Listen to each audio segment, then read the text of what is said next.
Rajan, it was said till now that the internet, whenever you're talking about using the internet to connect with the masses, you're talking about a small section. It's the elite. It doesn't really affect people.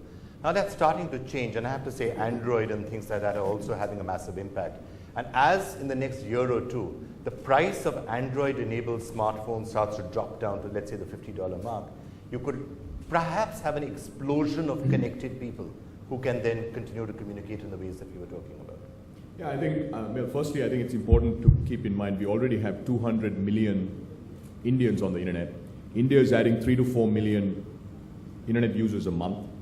So essentially by the election time, we will have almost 240 million Indians on the internet. Over 70% of registered voters in urban India already on the internet, right? I think there's a lot of discussion today about Indians giving feedback, a lot of chatter, maybe negative chatter.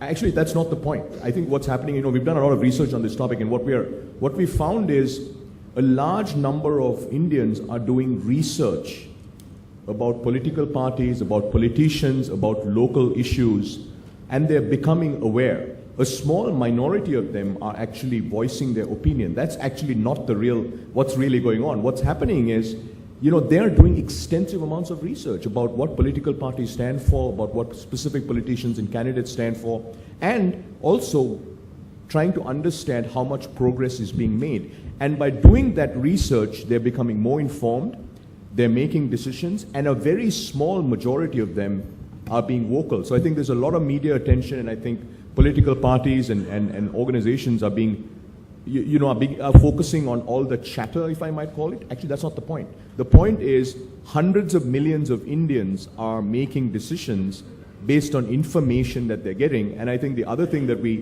found, we published this research a couple of months ago, actually, Vikram, together with you.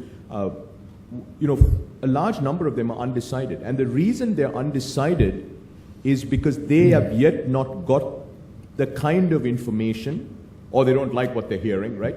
And I think this is no longer niche.